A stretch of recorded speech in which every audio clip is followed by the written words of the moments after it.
Hey everybody, Master Ernie T here. Hope all is well. Thanks for tuning in to Martial Arts and Recovery.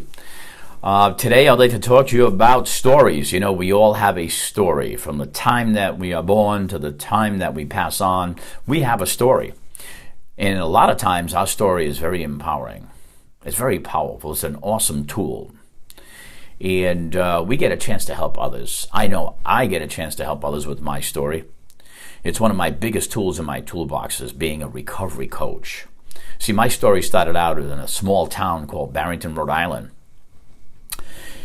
And, I just always felt, since I can remember, I just really never felt like I fit in. You know, I felt different a little bit and maybe acted a little different and maybe thought a little different, maybe even looked a little different. Who knows? That kind of was there. I could feel it, just really never felt really comfortable in my own skin, And, in the town, like a lot of towns, kids play sports while they're in school, And I just never gravitated to the people that played sports. I never gravitated to sports, team sports. Everybody was playing baseball, football, basketball, soccer. I played hockey for a while, I really didn't really like it too much.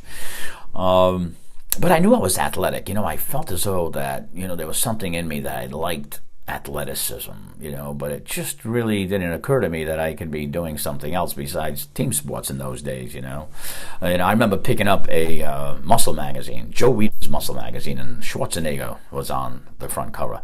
And I looked at that, I'm saying, wow, look at this, look at the muscles, and Mike Menzer and Frank Zane and Franco Columbu and all the rest of them. I said, wow, look at this, these guys are getting respect, people think they're like heroes, and I want to be one of these guys. Their muscles, and it was unbelievable, So I said, wow, I found something, I think. So I started to train, but unfortunately I was 13, 14 years old, and you really don't put on a lot of muscle mass at that age. But I tried anyways. I had minimal equipment in those days, but I did the best that I could, and I really thought I found something, made me feel better. It made me feel good about myself. Until one day, I actually went to the YMCA, where I was a member of, and I heard some noise going on from the basement. There was like classrooms downstairs, and I went downstairs to check on what that noise was. And I peeked through the door, and I seen a martial art class going on. I seen a bunch of people, throwing punches and kicks in white uniforms, and it was a Taekwondo class. And that was it. I fell in love right there. That was it. David Carradine, was going on TV with the Kung Fu series. Bruce Lee, Enter the Dragon was happening. Even the Green Hornet, pushing back a little bit. I'm showing my age. Jean-Claude Van Damme, Chuck Norris. It was a perfect timing for me. It was an awesome time in my life. I said, wow, this is it. I put on that uniform on, and I put my white belt on, and that was it. I signed up, and I've been doing it ever since, over 45 years. And it has really done me well. I've enjoyed the life that martial arts has given me, teaching many people and owning a few schools along the way. But, one of the things that was going on in my life at that time, though, was still that feeling that martial arts even didn't embrace, There was still something there. And I was getting a little older, I gravitated to the guys that kind of hung out on the street corner and hung around on the beach and had a few beers and a couple of cigarettes and had a little edge to them, wore a black leather jacket, thought we were cool, but we really didn't get into really any trouble per se. But I know is that, the day that I took that first drink, that first beer in that woods, I don't know about the other 4 or 5 guys, but it was like turning on a switch. I say this now, a person of long-term recovery. It was really turning on a switch that just made me feel good, gave me that warm and fuzzy feeling, gave me that extra feeling that I needed that I wasn't getting even from the martial arts. It just made me feel comfortable within. And where other guys were saying, okay, you know, it was great Friday night, you know, we woke up sick and we had to hide it from our parents, obviously, and some of us felt really terrible in the morning, and, you know, and I did too, but, you know, that didn't stop me, and I just couldn't wait for that next Friday night. And as I got older, I continued to train and continued to go up the ranks of the martial arts, and, you know, I also continued my drinking. My drinking grew the more I grew, and it went from hanging out with friends to the bars, to the nightclubs, and you know, my thing in my head was, you know, I train hard, I teach hard, I drink hard, you know, and I've seen others do it as well. I'm saying, well, if it's good for them, it's good for me. You know, I'm an old school karate guy.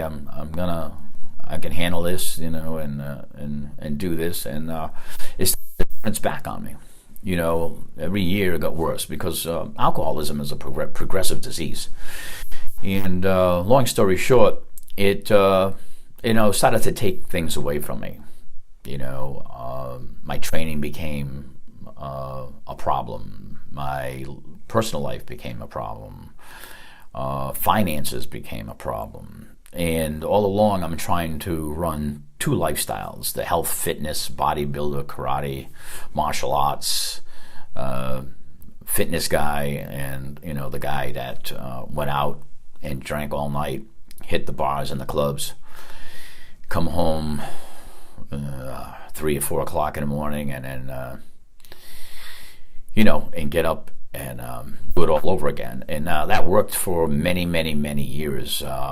But something inside me, when I hit 40 years old, said that if I continue to do this, I'm not going to make it.